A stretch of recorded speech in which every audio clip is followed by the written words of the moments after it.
নমস্কাৰ বন্ধুসকল, পুনৰ স্বাগতম জনাইছো নতুন এটা ভিডিঅ'লৈ। আজি আমি আলোচনা কৰিম AHSEC 2016 geography question paper solved. হয়, 2016 চনৰ যি জিঅ'গ্ৰাফিৰ কুৱেশ্যন পেপাৰটো আছিল, সেই কুৱেশ্যন পেপাৰটো আমি অতি সহজতে আলোচনা কৰিম। ইয়াৰ আগতে মই দুটা পাৰ্ট বনাইছো এই ভিডিঅ'টো 2016 দুটা পাৰ্ট বনাইছো। দুটা পাৰ্টত আগৰ যিমানবোৰ কুৱেশ্যন এনচাৰ আছে সকলোবোৰ অতি সহজতে আলোচনা কৰিছো। যিবোৰ ৰৈ গৈছে মানে 5 নম্বৰ কুৱেশ্যনটো ৰৈ গৈছিল, 5 নম্বৰ কুৱেশ্যনটোৰ ভিতৰত 4টা কুৱেশ্যন আছে, এই 4টা কুৱেশ্যন ৰৈ গৈছিল, এই ভিডিঅ'টোত আলোচনা কৰিম। যদি তোমালোকে পাৰ্ট 1 এণ্ড পাৰ্ট 2 ভিডিঅ'টো চোৱা নাই তেনেহ'লে ডেছক্ৰিপশ্যনত লিংক থাকিব দুটা ভিডিঅ'ৰ, তোমালোকে চাই ল'বা। যদি প্ৰথমবাৰ চেনেলটোলৈ ভিজিট কৰিছা তেনেহ'লে চেনেলটো সাবস্ক্ৰাইব কৰি লোৱা, লগতে বেল আইকনটো প্ৰেছ কৰি অল কৰিব নাপাহৰিবা। তো আহা আজি আমি আৰম্ভ কৰোঁ AHSEC 2016 geography question paper solved.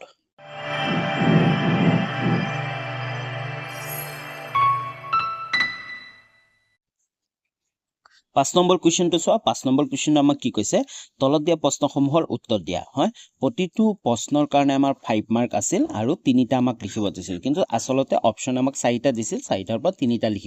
লিখিব দিছিল। টোটেল মাৰ্ক আছিল 15। ওকে, তো আমি গোটেই 4টাই আলোচনা কৰিম। কুৱেশ্যন নম্বৰ এটো আমাক কি দিছে, সময়ৰ সোঁতত মানৱ ভূগোল কিদৰে অগ্ৰসৰ হৈছে ব্যাখ্যা কৰা। এই যে সময়ৰ সোঁত, সময়ে যে মানৱ ভূগোলটো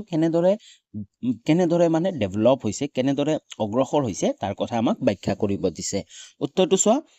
গতিশীল সময়ৰ লগে লগে ভূগোল বিজ্ঞানৰ অন্যান্য শাখাৰ লগতে মানৱ ভূগোলৰ অধ্যয়ন আৰু চিন্তা চৰ্চাৰো যথেষ্ট পৰিৱৰ্তন ঘটিছে। হয়, ভূগোলৰ আন যিমানবোৰ শাখা আছে তাৰ লগতে যি মানৱ ভূগোলটো আছে, মানৱ ভূগোলৰ কি চিন্তা চৰ্চাৰ যথেষ্ট পৰিৱৰ্তন ঘটিছে। কেনেকৈ ঘটিছিল আমি গোটেইখিনি চাম। চোৱা, প্ৰাকৃতিক পৰিৱেশৰ লগত মানুহৰ অভিযোজন আৰু সমযোজন প্ৰক্ৰিয়া আৰম্ভ হোৱাৰ পৰা মানৱ ভূগোল আৰম্ভ হোৱা বুলি অনুমান কৰিব পাৰি। মানৱ ভূগোল কেতিয়া আৰম্ভ হৈছিল? প্ৰাকৃতিক পৰিৱেশৰ লগত মানুহৰ অভিযোজন আৰু সমযোজন প্ৰক্ৰিয়া যেতিয়াৰ পৰা আৰম্ভ হৈছিল তেতিয়াৰ পৰাই কি মানৱ ভূগোলৰ আৰম্ভণি বুলি অনুমান কৰিব পাৰি। সেয়েহে মানৱ আৰু পৰিৱেশৰ মাজত গঢ় লোৱা পৰিৱৰ্তনশীল সম্পৰ্কটোক কেন্দ্ৰ কৰি মানৱ ভূগোলৰ চৰ্চাৰো যুগানুক্ৰমিক পৰিৱৰ্তন হৈ আহিছে। তাৰপিছত কি কৈছে, সেয়ে মানৱ আৰু পৰিৱেশৰ মাজত গঢ় লৈ উঠা পৰিৱৰ্তনশীল সম্পৰ্কটোক কেন্দ্ৰ কৰি মানৱ ভূগোলৰ চৰ্চাৰো যুগানুক্ৰমিকভাৱে পৰিৱৰ্তন হৈ আহিছে। বুজি পালা? তাৰপিছত কি কৈছে চোৱা, প্ৰাচীন কালত পৃথিৱীৰ বিভিন্ন অঞ্চলৰ মাজত পৰিবহণ আৰু যোগাযোগ ব্যৱস্থা দুৰ্বল থকা হেতুকে এটা অঞ্চলৰ মানুহৰ আচাৰ ব্যৱহাৰ, ৰীতি নীতি, ধ্যান ধাৰণাৰ বিষয়ে আন এটা অঞ্চলৰ মানুহে খুব কমেই জানিব পাৰিছিল। হয়, প্ৰাচীন কালত যেতিয়া যোগাযোগ ব্যৱস্থা নাছিলে, যে এটা ঠাইৰ মানুহ আন এটা ঠাইৰ মানুহৰ লগত যোগাযোগ নাছিলে, হয়, যোগাযোগ নাথাকাৰ কাৰণে কি হৈছিল, যে সেই ঠাইৰ দুইখন ঠাইৰ মানুহৰ যি আচাৰ ব্যৱহাৰ আছিল, যি ৰীতি নীতি আছিল, যি ধ্যান ধাৰণা আছিল, মানুহে কি হৈছে জনাই নাছিল। তাৰপিছত চোৱা, যেতিয়াৰ পৰা মানুহে পৰ্যটক হিচাপে এঠাইৰ পৰা আন ঠাইলৈ ভ্ৰমণ কৰিবলৈ আৰম্ভ কৰিলে আৰু আক্ৰমণকাৰীয়ে দিগ্বিজয় পাতনি মেলিবলৈ ল'লে, সেই সময়ৰ পৰাই একাধিক অঞ্চলৰ মাজত সাংস্কৃতিক আৰু অৰ্থনৈতিক ভাৱধাৰাৰ বিনিময় হৈছে। তাৰপিছত কি কৈছে, যেতিয়াৰ পৰাই মানুহে পৰ্যটক মানে সেই আগৰ দিনত যিবোৰ পৰ্যটকসকল আছিল, বিভিন্ন দেশবোৰ ঘূৰি ফুৰিছিল, সেই দেশৰ বিভিন্ন ধৰণৰ কথাবোৰ আহি নিজৰ দেশত কৈছিল, তেওঁলোক আছে কি পৰ্যটক। আৰু কিছুমান আছে কি আক্ৰমণ কৰিবৰ কাৰণে, হয়, দিগ্বিজয়ৰ কাৰণে বেলেগ এখন ঠাই আছে, সেই ঠাইটো নিজৰ দখললৈ আনিবৰ কাৰণে যেতিয়া আক্ৰমণ কৰিবলৈ গ'ল, তেতিয়াৰ পৰাই মানুহৰ মাজত এই কি এখন দেশে আন এখন দেশৰ বা এখন ঠাই আন এখন ঠাইৰ সমাজ, সাংস্কৃতিক, অৰ্থনীতি গোটেইখিনি কি হয়, গোটেইখিনি জানিব পাৰিলে আৰু তেওঁলোকৰ মাজত কি ভাৱধাৰাৰ বিনিময় হৈছে। তাৰপিছত চোৱা, উদাহৰণস্বৰূপে আলেকজেণ্ডাৰৰ দিগ্বিজয় ফলস্বৰূপে গ্ৰীচ আৰু মধ্যপ্ৰাচ্যৰ লগত ভাৰতবৰ্ষৰ সাংস্কৃতিক যোগসূত্ৰ স্থাপন হৈছিল। উদাহৰণ দিছে যেনে আলেকজেণ্ডাৰৰ দিগ্বিজয়ৰ ফলস্বৰূপে গ্ৰীচ আৰু মধ্যপ্ৰাচ্যৰ লগত ভাৰতবৰ্ষৰ সংস্কৃতিৰ যোগসূত্ৰ স্থাপন হৈছিল। তাৰপিছত চোৱা, সেইদৰে আল বেৰুনিয়ে ভাৰত ভ্ৰমণ অভিজ্ঞতাসমূহ সন্নিৱিষ্ট কৰি কিতাবুল হিন্দ ৰচনা কৰিছিল। হয়, যি আল বেৰুনি আছিল, তেওঁ যেতিয়া ভাৰত ভ্ৰমণ কৰিছিল, তেওঁৰ গোটেই অভিজ্ঞতাখিনি তেওঁ এখন কিতাপ লৈ পৰিণত কৰিছিল মানে এটা কিতাপ লিখিছিল সেই কিতাপটোৰ নাম হ'ল কিতাবুল হিন্দ ৰচনা কৰিছিল তাৰপিছত কি কৈছে আৰু হিউৱেন চাঙে ভাৰতবৰ্ষ ভ্ৰমণ কৰি বিভিন্ন টোকা লিখি থৈ যোৱাৰ লগতে কি গ্ৰন্থখনো লিখিছিল হয় তাৰপিছত চোৱা পঞ্চদশ শতিকাৰ দ্বিতীয়াৰ্ধৰ পৰা পৰ্তুগাল ফ্ৰান্স স্পেইন প্ৰভৃতি দেশসমূহৰ সামুদ্ৰিক অভিযানৰ ফলস্বৰূপে আমেৰিকা অষ্ট্ৰেলিয়া এণ্টাৰ্কটিকা প্ৰভৃতিৰ মহাদেশৰ ভূভাগ আৱিষ্কাৰ হয় তাৰপিছত কি হৈছে পঞ্চদশ শতিকাৰ দ্বিতীয়াৰ্ধৰ পৰা পৰ্তুগাল ফ্ৰান্স স্পেইন প্ৰভৃতি দেশসমূহে যেতিয়া সামুদ্ৰিক অভিযানবোৰ আৰম্ভ কৰিলে অভিযানবোৰ আৰম্ভ কৰাৰ ফলত কি হৈছিল আমেৰিকা অষ্ট্ৰেলিয়া এণ্টাৰ্কটিকা এইকেইখন যি মহাদেশীয় ভূভাগ আছে এই ভূভাগৰ আৱিষ্কাৰ হৈছিল তাৰপিছত চোৱা পৃথিৱীৰ প্ৰধান সমুদ্ৰ পথবোৰ এনে অভিযানসমূহৰ ফলতে আৱিষ্কাৰ হৈছিল আৰু পৃথিৱীৰ যিমানবোৰ সমুদ্ৰ পথ আছে হয়নে বিভিন্ন ধৰণৰ সমুদ্ৰ পথ আছে সমুদ্ৰ পথবোৰো এই অভিযানৰ দ্বাৰাই আৱিষ্কাৰ হৈছিল এনেবোৰ অভিযানৰ ফলতে সদ্য আৱিষ্কৃত দেশ সম্বন্ধীয় ভৌগোলিক বিৱৰণ ৰচনা পৰম্পৰা আৰম্ভ হয় তদুপৰি সীমাবদ্ধ সম্পদৰ নিৰ্ভৰশীল হৈ থকা কেইবাখনো ইউৰোপীয় ৰাষ্ট্ৰ নতুনকৈ আৱিষ্কাৰ হোৱা মহাদেশসমূহত ঔপনিৱেশ স্থাপন কৰি সম্পদ প্ৰকৰণ কাৰ্য আৰম্ভ কৰে এনেদৰে মানৱ ভূগোলৰ বিকাশৰ সূচনা হয় শেহতীয়াভাৱে বিজ্ঞান আৰু প্ৰযুক্তিবিদ্যাৰ উন্নতিয়ে মানৱ ভূগোলৰ গতিধাৰা উন্নতি আৰু বিকাশৰ যথেষ্ট অৰিহণা যোগাইছে আৰু শেহতীয়াভাৱে যি বিজ্ঞান আৰু প্ৰযুক্তিবিদ্যাৰ উন্নতি হৈছে এই উন্নতিয়ে মানৱ ভূগোলৰ গতিধাৰা উন্নতি আৰু বিকাশত যথেষ্ট অৰিহণা যোগাইছে ওকে বুজি পালা তোমালোকে আশা কৰো তোমালোকে এই কোৱেশ্চনটো বুজি পালা আৰু তোমালোকে লিখিব পাৰিবা এক্সামত ওকে নেক্সট কোৱেশ্চন আগবাঢ়ো নেক্সট কোৱেশ্চন আগবঢ়াৰ আগতে যদি এতিয়ালৈ চেনেলটো সাবস্ক্ৰাইব কৰা নাই তেনেহলে চেনেলটো সাবস্ক্ৰাইব কৰি লোৱা আৰু লগতে বেল আইকনটো প্ৰেছ কৰি অল কৰি ল'ব নাপাহৰিবা কাৰণ অল কৰিলেহে নেক্সট ভিডিঅ'বোৰৰ নটিফিকেশ্যন তোমালোকে পাব পাৰিবা তোমালোক অলৰেডি ৰুটিন ওলালে তোমালোকৰ এক্সাম অলৰেডি আহিলে 2025 এছএছ ফাইনেল এক্সাম তাৰ কাৰণে তোমালোকে এই চেনেলত কিছুমান বিশেষ সুবিধা পাবা সেই সুবিধাবোৰ হ'ল ক্লাছ 12 জিঅগ্ৰাফি সলিউশন 2025 মই অলৰেডি গোটেইকেইটা চেপ্টাৰৰ ভিডিঅ' বনালো তোমালোকে প্লেলিষ্টত গৈ চাব পাৰা নাইবা চেনেলটো ভিজিট কৰি চাব পাৰা লগতে previous year question paper with solution আগৰ বছৰ যিমানবোৰ কুৱেশ্চন পেপাৰ আছিল গোটেইবোৰ কুৱেশ্চন পেপাৰৰ সলিউশনখিনি তোমালোকে পাবা অলৰেডি মই 2020 2018 আৰু 2016 কুৱেশ্চন পেপাৰৰ ভিডিঅ' বনাইছো তোমালোকে কমেন্ট কৰি জনাব পাৰা নেক্সট কোন ইয়াৰৰ কুৱেশ্চন পেপাৰ ভিডিঅ' বনাম লগতে previous year question paper chapter wise প্ৰতিটো চেপ্টাৰৰ পৰা আগৰ বছৰত কি কি কুৱেশ্চন আহিছিল সকলোবোৰ মই ভিডিঅ' বনাই থৈ দিছো অলৰেডি ডেসক্ৰিপচনৰ প্লেলিষ্টটো আছে আৰু চেনেলটো ভিজিট কৰি তোমালোকে চাব পাৰা প্ৰতিটো চেপ্টাৰৰ আগৰ বছৰত কি কি কুৱেশ্চন আহিছিল কমন কুৱেশ্চন ইম্পৰ্টেন্ট কুৱেশ্চন সকলোবোৰ ভিডিঅ' বনাইছো লগতে যদি তোমালোকে বিচাৰা যে পিডিএফও ডাউনলোড কৰিম তোমালোকে পিডিএফও ডাউনলোড কৰিব পাৰিবা available on my Telegram channel ডেসক্ৰিপচনত মোৰ টেলিগ্ৰাম চেনেলৰ লিংক আছে তোমালোকে টেলিগ্ৰাম চেনেলৰ লিংক জইন হৈ তাৰ পৰা গোটেইখিনি পিডিএফ ডাউনলোড কৰিব পাৰিবা প্ৰতিটো ভিডিঅ' আপলোড দিয়াৰ পিছতে তাত মই পিডিএফটো আপলোড কৰি দিওঁ এতিয়ালৈ যদি চেনেলটো সাবস্ক্ৰাইব কৰা নাই তেনেহলে চেনেলটো সাবস্ক্ৰাইব কৰি লোৱা আৰু লগৰ বন্ধু বান্ধৱীলৈকে ভিডিঅ'টো শ্বেয়াৰ কৰা নেক্সট কোৱেশ্চন চোৱা বি নম্বৰ কোৱেশ্চনটো আমাক কি কৈছে স্থানান্তৰিক কৃষি আৰু স্থায়ী কৃষিৰ প্ৰধান বৈশিষ্ট্যবোৰ উল্লেখ কৰা হয় প্ৰশ্নটো চাই আমি গম পাই গলো যে স্থানান্তৰিক কৃষি মানে স্থান সলনি কৰা কৃষি আৰু স্থায়ী কৃষি মানে এটা নিৰ্দিষ্ট স্থানতে কৰি থকা কৃষি ওকে তো উত্তৰটো চোৱা প্ৰথমে আমি পঢ়িম স্থানান্তৰিক কৃষিৰ বৈশিষ্ট্যসমূহ ওকে নম্বৰটো চোৱা স্থানান্তৰিক কৃষিৰ বৈশিষ্ট্যবোৰ স্থানান্তৰিক কৃষি প্ৰণালীত পাহাৰৰ কোনো এখন অঞ্চলৰ হাবি কাটি জ্বলাই লৈ সেই মাটিত খেতি কৰা হয় যেনে জুম খেতি এটা হয় স্থানান্তৰিক কৃষি কি কৰা হয় পাহাৰৰ যিকোনো এডোখৰ ঠাইত জংগলবোৰ কাটি হাবিবোৰ কাটি তাত জ্বলাই লৈ তাত খেতি কৰা হয় নম্বৰটো চোৱা এই কৃষি প্ৰণালীত প্ৰাচীন সা-সঁজুলিৰ সহায়ত মাটি সামান্যভাৱে কৰ্ষণ কৰি বীজ সিঁচৰিত শস্য খেতি কৰা হয় আৰু এই কৃষি প্ৰণালীত কি কৰা হয় যি প্ৰাচীন সা-সঁজুলি আছে ন সেই প্ৰাচীন সা-সঁজুলিৰ ব্যৱহাৰ কৰা হয় আৰু মাটিখিনি সামান্য কাটি লোৱা হয় ওকে নম্বৰটো আমাক কি কৈছে স্থানান্তৰিক কৃষি প্ৰণালীৰ প্ৰধানকৈ জনজাতীয় লোকসকলৰ মাজত প্ৰচলিত আৰু এই কৃষি বেছিকে জনজাতীয় লোকসকলৰ মাজতহে প্ৰচলিত তাৰপিছত নম্বৰটো আমাক কি কৈছে এই কৃষি পদ্ধতিত নাঙলৰ ব্যৱহাৰ নহয় মনত ৰাখিবা যি স্থানান্তৰিক কৃষি আছে এই কৃষিত নাঙলৰ ব্যৱহাৰ নহয় নম্বৰটো চোৱা কি কৈছে এই কৃষি পদ্ধতিত একেধাৰে 2 পৰা 3 বাৰ শস্য উৎপাদন কৰাৰ পাছত মাটিৰ উৰ্বৰতা ক্ষিপ্ৰ গতিত কমি যায় ফলত কৃষকে কৃষি ক্ষেত্ৰ আন ঠাইলৈ স্থানান্তৰিত কৰিব লগা হয় অৰ্থাৎ একেডোখৰ মাটি 2 বছৰ বা 3 বছৰতকৈ অধিক কাল কৃষি কাৰ্য কৰিব নোৱাৰে তাৰপিছত কি কৈছে এই ঠাইত যোনটো ঠাইত মানে পাহাৰৰ ঠাইবোৰত কি হয় আচলতে যি কৃষি কৰিলে 1 বা 2 বছৰ পিছত সেই মাটিটোৰ যি উৰ্বৰতা শক্তি আছে উৰ্বৰতা শক্তি কমি যায় তাৰ কাৰণে নেক্সট যদি 2-3 বছৰ পিছত আকৌ খেতি কৰিব বিচাৰে সেম ঠাইত তেনেহলে খেতি কি ভাল নহয় তাৰ কাৰণে তেওঁলোকে কি কৰে কৃষকসকলে স্থানটো সলনি কৰি লয় তাৰ পৰাই নাম আহিছে যে স্থানান্তৰিত কৃষি বুজি পালা প্ৰথম 6 নম্বৰটো চোৱা কি কৈছে স্থানান্তৰিত কৃষিৰ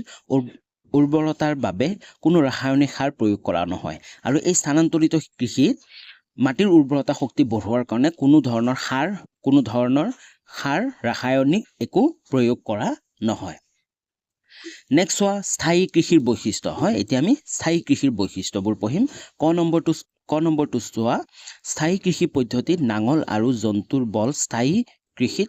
প্ৰধান আহিলা স্থায়ী কৃষিৰ প্ৰধান আহিলা কি নাঙল আৰু জন্তুৰ বল হয় গৰু দি আমি যি হাল বাও হয় না নাঙলৰ ব্যৱহাৰ কৰি হাল বাও এটো হল কি প্ৰধান আহিলা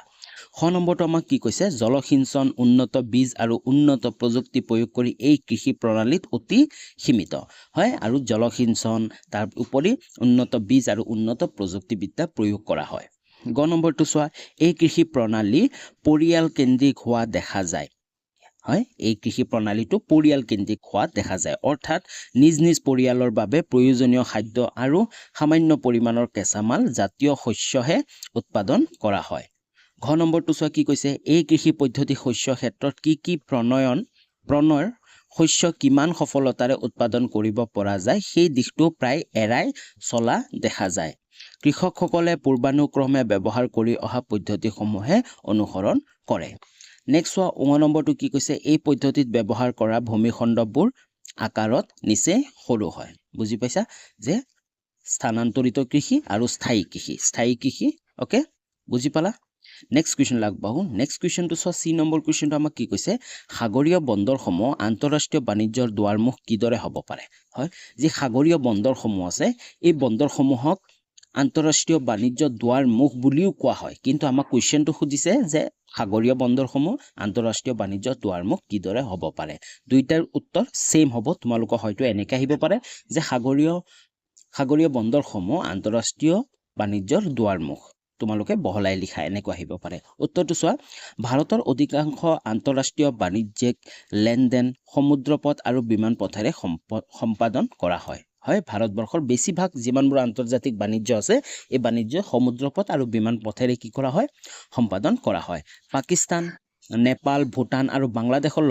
লগত অতিশয় নগণ্য পৰিমাণৰ বাণিজ্যহে স্থলপথেৰে সম্ভৱ হয় গতিকে পৃথিৱীৰ বাকীবোৰ দেশৰ লগত বৈদেশিক লেনদেনৰ বেলিকা ভাৰতে ঘাইকৈ দেশৰ মূল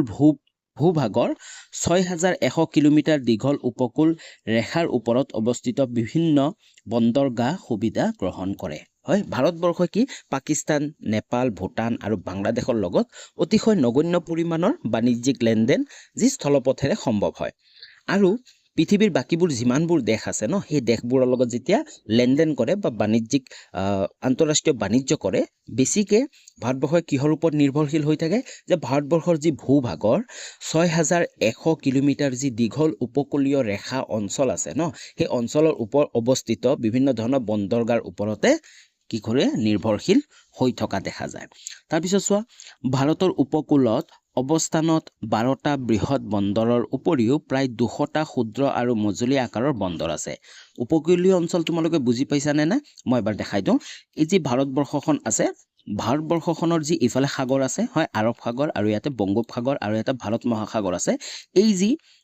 যি অঞ্চলটো যি একেবাৰে সাগৰৰ লগৰ অঞ্চলটো এই অঞ্চলটোকে কোৱা হয় উপকূলীয় অঞ্চল হয় আৰু এই উপকূলীয় অঞ্চলতে বহুত কেইটা কমেও কিমান আছে 12টা বৃহৎ বন্দৰ আছে আৰু 200টা ক্ষুদ্ৰ আৰু মজলীয়া বন্দৰ আছে বুজি পাইছা ভাৰতৰ উপকূলত অৱস্থানত বন্দৰ গঢ়ি উঠাৰ পৰম্পৰা প্ৰাক ঐতিহাসিক গীতে আৰম্ভ হৈছে প্ৰাচীন কালৰ পৰা ই ভাৰতৰ উপকূলৰ ভালেমান বন্দৰ গঢ়ি উঠিছিল যদিও আধুনিক নাছৰ প্ৰতিটো বন্দৰে বিগত 300 বছৰৰ ভিতৰত ব্ৰিটিছ ঔপনিৱেশীয় আৰ্হিৰে পুনৰ গঠন হোৱা বুলিয়ে ক'ব পাৰি ব্ৰিটিছসকলে ভাৰতৰ বন্দৰসমূহক ইহঁতৰ নিজ নিজ প্ৰাচ্যভূমি এলেকাৰ সম্পদ সংগ্ৰহ কেন্দ্ৰ ৰূপে গঢ়ি তুলিছিল আৰু এই যিমানবোৰ বন্দৰ আছে বেছিভাগ ব্ৰিটিছসকলে গঢ়ি তুলিছিল মানে যোন ঠাইত যি সম্পদবোৰ পোৱা গৈছিল সেই সম্পদৰ ওপৰত ভিত্তি কৰি সেই ঠাইবোৰত বন্দৰবোৰ গঢ়ি তুলিছিল সেয়েহে প্ৰতিটো প্ৰধান বন্দৰৰ পৰা বৃক্ষৰূপী মৰ্হিত ৰেলপথৰ সম্প্ৰসাৰণ ঘটোৱা হৈছিল ভাৰতৰ সৰ্বমুঠ 12টা বৃহৎ বন্দৰেদি কাৰ্যত 75% সামুদ্ৰিক যাতায়াত সম্পাদন হোৱা দেখা যায় 75% যিমানবোৰ যাতায়াত আছে এই বন্দৰবোৰৰ দ্বাৰাই হোৱা দেখা যায় এনেস্থলত এনেবোৰ বন্দৰৰ প্ৰকাৰ্য পৰিসৰ বৃদ্ধি পাইছে তাৰপিছত ওপৰৰ আলোচনাৰ পৰা দেখা যায় যে ঐতিহাসিক কালৰ পৰা বৰ্তমান সময়লৈকে ভাৰতৰ আন্তৰ্জাতিক বাণিজ্যসমূহ সমুদ্ৰ পথেৰে সম্পাদন হৈ আহিছে সেয়ে সামুদ্ৰিক বন্দৰসমূহক আন্তঃৰাষ্ট্ৰীয় বাণিজ্যৰ প্ৰৱেশদ্বাৰ বুলি ক'ব পাৰি তো আমি ইয়াৰ পৰাই চালো যে এই পুৰণি কালৰ পৰা ভাৰতবৰ্ষৰ যিমানবোৰ বাণিজ্য বেছিভাগ 75% কি হৈ আছে এই বন্দৰৰ ওপৰত নিৰ্ভৰ কৰি আছে বন্দৰসমূহৰ ওপৰত নিৰ্ভৰ কৰি আছে মানে সমুদ্ৰ পথৰ ওপৰত নিৰ্ভৰ কৰি আছে তাৰ কাৰণে ক'ব পাৰি কি যে সেই সামুদ্ৰিক বন্দৰসমূহক আন্তঃৰাষ্ট্ৰীয় বাণিজ্যৰ প্ৰৱেশদ্বাৰ বুলিব পাৰি ওকে বুজি পালা তোমালোকে নেক্সট কুৱেশ্যন লাগবাহু নেক্সট কুৱেশ্যনটো চোৱা ডি নম্বৰ কুৱেশ্যনটো আমাক কি কৈছে ভাৰতবৰ্ষৰ এখন নক্সা মেপ আঁকি তলত দিয়া স্থান আৰু নদীসমূহ বহুৱা হয় তোমালোকে যদি ভাৰতৰ মেপটো আঁকিব নোৱাৰা আসলতে তোমালোকৰ 4টা কুৱেশ্যন আহিব 4টা কুৱেশ্যনৰ ভিতৰত তোমালোকে যিকোনো 3টা লিখিব লাগে হয় যিকোনো 3টা লিখিব লাগে কিছুমানে ভাবে যে মেপটো আঁকিব টান পাম আমি 3টা কুৱেশ্যনে লিখি দিম উত্তৰে লিখি দিম ভুল নকৰিবা এইটো ভুল কৰা হয় আসলতে তুমি ভূগোলত যিমান লিখিবা তোমাৰ মাৰ্ক সম্পূৰ্ণ মাৰ্ক তুমি পাব বুলি সেইটো আশা নকৰিবা কাৰণ মেপটো আঁকিবা কাৰণ যদি তোমাৰ মেপটো আঁকা ভাল হয় আৰু যিমানবোৰ ঠাই বহাব আহে ন এই ঠাইবোৰ যদি তুমি বহাই দিয়া তেনেহলে তুমি পাছৰ ভিতৰতে পাছ পাব পাৰিবা তো তোমালোকে যি ইণ্ডিয়াৰ মেপটো আছে ইণ্ডিয়াৰ মেপটো প্ৰেক্টিছ কৰি থাকিবা যদি তোমালোকে সহজতে কেনেকৈ আঁকিব লাগে যদি তোমালোকে শিকিব বিচাৰা তেনেহলে ডেসক্ৰিপচনত চোৱা ইণ্ডিয়া মেপ ইজি টেকনিক বুলি এটা লিংক আছে সেই ভিডিঅটো গৈ চাব পাৰিবা মই অলৰেডি বনাইছিলো আৰু কি বহাব আহে সেইবোৰৰ কথাও মই আলোচনা কৰিছিলো তো